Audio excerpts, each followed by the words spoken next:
বাংলাদেশি নাগরিকদের বেআইনিভাবে সীমান্ত পার করে ভারতে নিয়ে আসার চক্রের মাস্টার মাইন্ডকে গ্রেফতার করল হাঁসখালি থানার পুলিশ।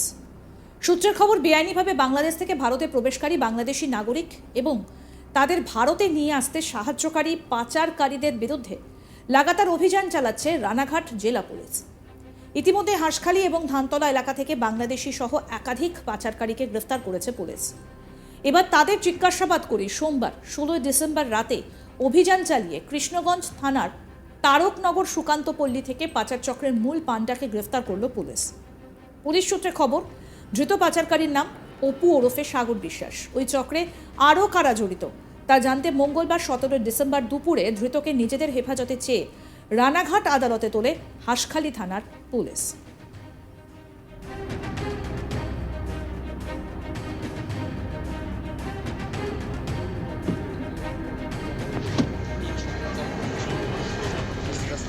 ঠিক কি রিপোর্ট তুলে ধরছেন আমাদের প্রতিনিধি বিশ্বজিৎ বন্দ্যোপাধ্যায়, শুনব।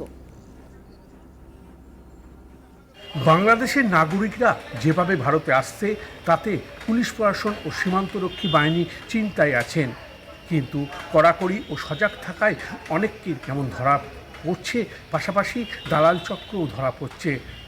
বাংলাদেশের নাগরিকদের বেআইনিভাবে তার কাটা পার করার জন্য যে দালাল চক্র মাস্টার মাইন্ডকে গ্রেপ্তার করল হাঁসখালি থানার পুলিশ।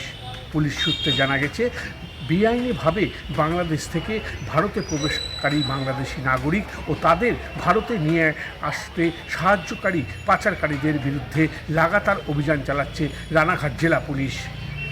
এবার পাচারকারী গ্রেপ্তার করেছে পুলিশ। এবার তাদের জিজ্ঞাসাবাদ করেই সোমবার রাতে অভিযান চালিয়ে কৃষ্ণগঞ্জ থানার তারকনগর সুকান্ত পল্লী থেকে পাচার চক্রের মূল পাণ্ডাকে গ্রেপ্তার করল পুলিশ। সূত্রের খবর, ধৃত পাচারকারীর নাম অপু এলাই সাগর বিশ্বাস। মঙ্গলবার ধৃতকে রানাঘাট মহকুমা আদালতে তোলা হয়। পুলিশ হেফাজতের চেয়ে রানাঘাট আদালতে তুলেছে পুলিশ। বাংলাদেশের নাগরিকরা যেভাবে ভারতে আসছে তাতে পুলিশ প্রশাসন ও সীমান্তরক্ষী বাহিনী চিন্তায় আছে, কিন্তু কড়াকড়ি ও সজাগ থাকায় অনেকে যেমন ধরা পড়ছে, পাশাপাশি দালাল চক্র কিছুটা ভীতি হয়েছে, তারাও ধরা পড়ছে।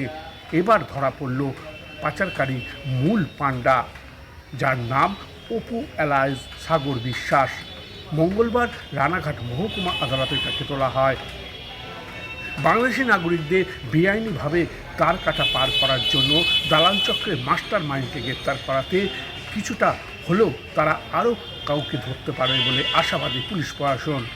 হাঁসখালি থানার পুলিশ সূত্রে জানা গেছে, বেআইনিভাবে বাংলাদেশ থেকে ভারতে প্রবেশকারীদের বাংলাদেশি নাগরিক ও তাদেরকে ভারতে নিয়ে আসতে সাহায্যকারী পাচারকারীরা বিরুদ্ধে লাগাতার অভিযান চালাচ্ছে রানাঘাট জেলা পুলিশ।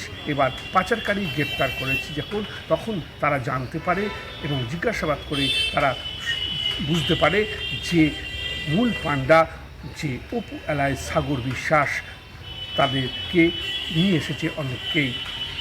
এরবার সোমবার রাতে অভিযান চালায় কৃষ্ণগঞ্জ থানার তারকনগর সুকান্ত পল্লী থেকে পাচারকারীর মূল পাণ্ডাকে গ্রেপ্তার করল পুলিশ।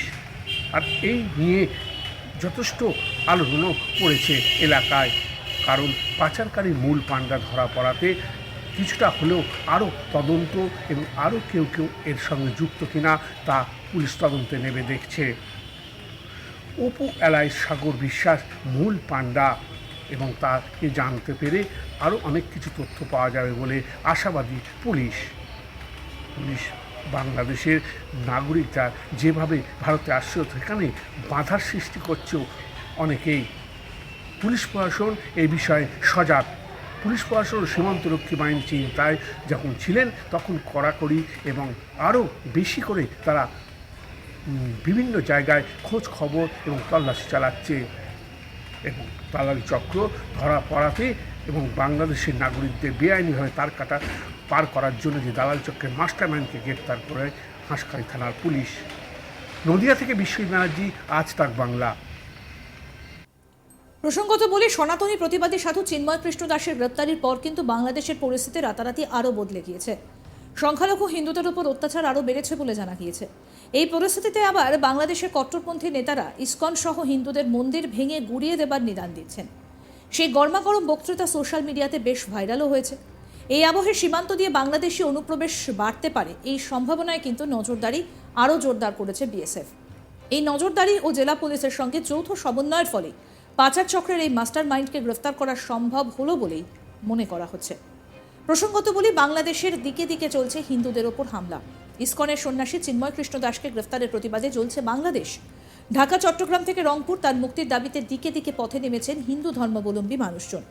ঢাকা, চট্টগ্রাম থেকে রংপুর তার মুক্তির দাবিতে পথে নেমেছেন প্রচুর মানুষ। এই অবস্থায় বাংলাদেশে নাকি প্রথম সারির প্রায় 174 জন দুষ্কৃতীদের মুক্তি দেওয়া হয়েছে, আর তাতেই চিন্তা বেড়েছে ভারতের। আর তাই তারা যাতে কাঁটাতার পেরিয়ে কোনোভাবে ভারতে ঢুকে পড়তে না পারে, ভারত বাংলাদেশ আন্তর্জাতিক সীমান্তে প্রহরা জোরদার করেছে বিএসএফ। এইসবের মধ্যে গোপন সূত্রে খবর পেয়ে অভিযান চালিয়ে বেআইনিভাবে ভারতে প্রবেশকারী বাংলাদেশি নাগরিক এবং তাদের আশ্রয় দেবার অভিযোগে 4 জনকে গ্রেফতার করেছে পুলিশ, আর তাতেই চিন্তা বেড়েছে বিএসএফের। কী উদ্দেশ্যে তারা বাংলাদেশ থেকে এখানে এসেছিল, এর পেছনে কোনো গভীর ষড়যন্ত্র আছে কিনা, সেই বিষয় খতিয়ে দেখছে পুলিশ। সূত্রের খবর, রবিবার রাতে নদিয়ার ধানতলা পুলিশ গোপন সূত্রে খবর পায় দত্তপুলিয়া সীমান্ত দিয়ে বেআইনিভাবে 3 বাংলাদেশি নাগরিককে কয়েকজন পাচারকারী ভারতে প্রবেশ করাচ্ছে। আর এরপরই ধানতলা পুলিশ অভিযান চালিয়ে 3 বাংলাদেশি নাগরিক সহ 4 জনকে গ্রেফতার করেছে।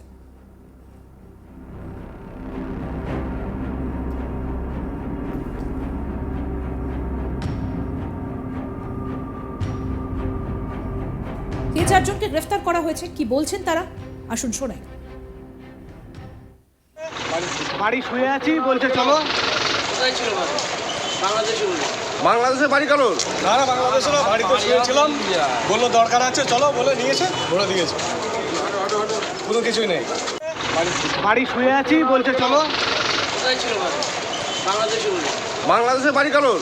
না না, বাংলাদেশে না, বাড়িতে শুয়েছিলাম, বললো দরকার আছে চলো, বলে নিয়েছে, ধরে দিয়েছে, কোনো কিছু। কোথায় বাড়ি?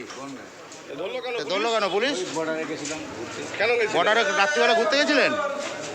কোথায় বাড়ি? বনগাঁ। ধরলো কেন? ধরলো কেন পুলিশ? বর্ডারে গেছিলাম ঘুরতে। কেন গেছি? বর্ডারে রাত্রিবেলা ঘুরতে গেছিলেন?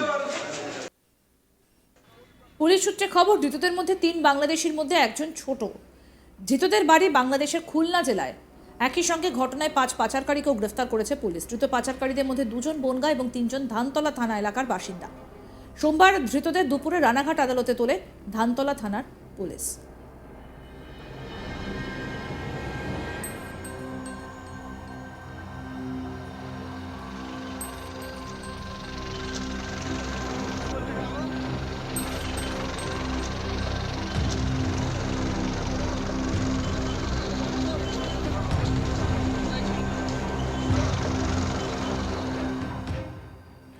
আরও আপডেট পেতে দেখতে থাকুন আজ তাক বাংলা, সাবস্ক্রাইব করুন।